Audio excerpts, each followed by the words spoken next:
inini ndikangonzwa wedre kuti Emerson Mnangagwa SADC, chinhu zvandaenda kutofunga ndezvekutoti SADC yakuuya here kunobvisa president Emerson Mnangagwa pachigaro, because ndo marumors atakapedza 2023 wese tikapinda mu2024 tichingonzwa, ende vanhu ndo zvinhu zvavanenge vakaexpecta.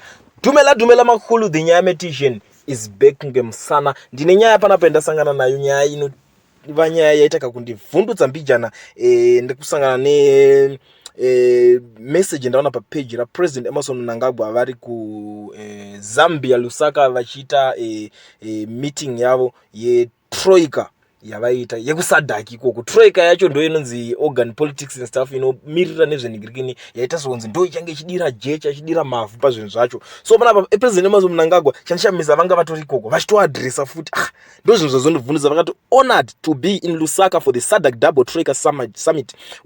We are addressing pressing security challenges in Mozambique, and the DRC Zimbabwe remains committed to regional peace and stability. Together we will find solutions for a brighter future. Vatotara nyaya dzesecurity dzenyika idzodzi dzana Mozambique, DRC chichi and stuff. Ipopo I'm sure nyaya dzechitoro zvekuti inini ndakasumudza chikopokopo changu pamanyame airbase takatonopinda Mozambique kwekwe unonyepa vanomira unoita peace munyika idzodzi kuzikana na DRC ndokumwe kune vanhu vanodziya musoro. Ndo nyaya dzavanenge vachitoningira kureva kuti nyaya dzekuZimbabwe dzimwe dzaitariswa dzedzia dzine dzichitoonekwa ari small kutaura kuti Zimbabwe it's a peaceful country. Hapana kana chimwe chinhu chinechitariswa kunzi chingatoitika kuZimbabwe, because makuru vanhu vacho ndo varikutoenda vachitono adresa nyaya idzodzi koko. Muri yeZimbabwe I am the nyaya meditation. Ndinouya pano ndichiweka nyaya dzine nyaya dzisemedzi.